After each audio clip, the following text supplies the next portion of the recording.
নমস্কার বন্ধুরা, মনীষার হেসেলে আপনাদের সবাইকে স্বাগত। আজ নিয়ে চলে এসেছি পাকা কলার মিষ্টি পিঠের একটি রেসিপি। আর এই পিঠের রেসিপিটি অত্যন্ত সুস্বাদু খেতে হয়ে থাকে। চলুন তাহলে বন্ধুরা দেখে নেওয়া যাক আজকের রেসিপিটি বানানোর জন্য এখানে 2টি পাকা কলা নিয়েছি। আর কলার খোসাটাকে প্রথমে ছাড়িয়ে একটি পাত্রের মধ্যে রেখে দিয়েছি।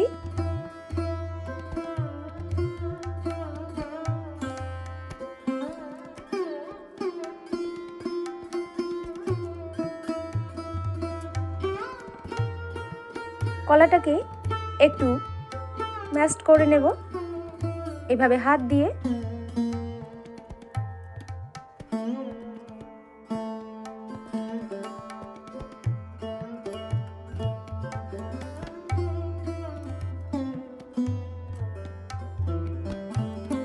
দিয়ে দিলাম 1 কাপ পরিমাণ আখের গুড়। আখের গুড়টার সাথে কলাটাকে ভালো করে মিশিয়ে নেব। এরপর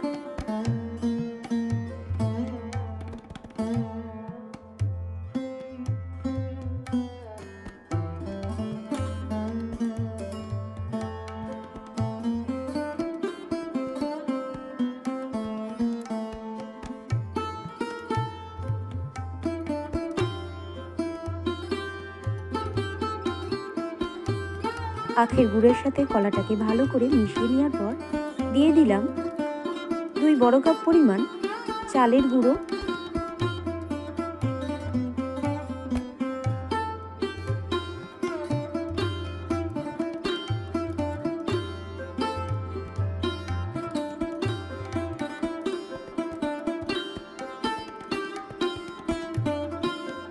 সমস্ত উপকরণকে ভালো করে মিশিয়ে নেওয়ার পর হাত দিয়ে মেখে নিয়েছি।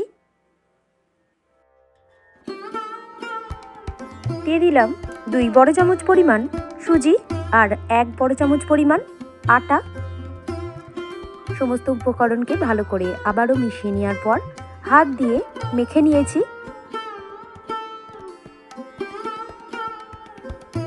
এরপর অল্প অল্প করে এইভাবে পরিমাণ মতো গরম জল দিয়ে পিঠের একটি গাঢ় ব্যাটার তৈরি করে নিয়েছি।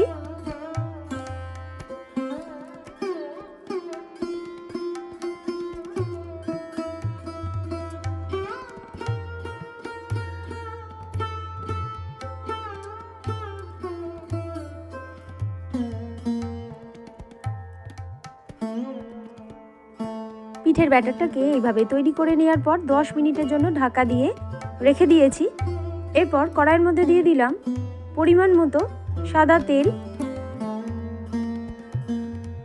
কড়াইয়ের তেলটা একটু গরম হয়ে গেলে লো টু মিডিয়াম ফ্লেমে রেখে পিঠের ব্যাটারটা এইভাবে অল্প অল্প করে কড়াইয়ের তেলের মধ্যে দিয়ে দিলাম। অন্যান্য রেসিপির মতো আজকের রেসিপিটি যদি আপনাদের ভালো লেগে থাকে বন্ধুরা, অবশ্যই আমার এই ছোট্ট চ্যানেলকে এগিয়ে যেতে সাহায্য করবেন। লাইক করবেন, কমেন্ট করবেন, শেয়ার করবেন। আর চ্যানেলে নতুন কোনো বন্ধু হয়ে থাকলে চ্যানেলটিকে সাবস্ক্রাইব করে পাশে থাকবেন। এই ধরনের রেসিপি সবার প্রথম দেখার জন্য পাশে থাকা বেল আইকনটিতে প্রেস করে রাখবেন। আর ফেসবুক থেকে কেউ দেখে থাকলে পেজটিকে ফলো এবং লাইক করে রাখবেন।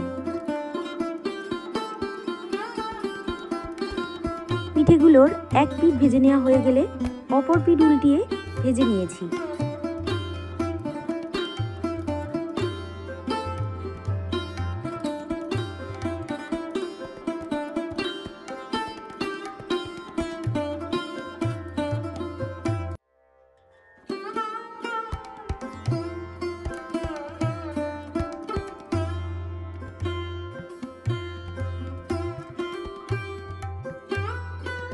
একটি ব্যাচ পিঠে ভেজে নিতে এখানে সময় নিয়েছে 7 থেকে 8 মিনিট।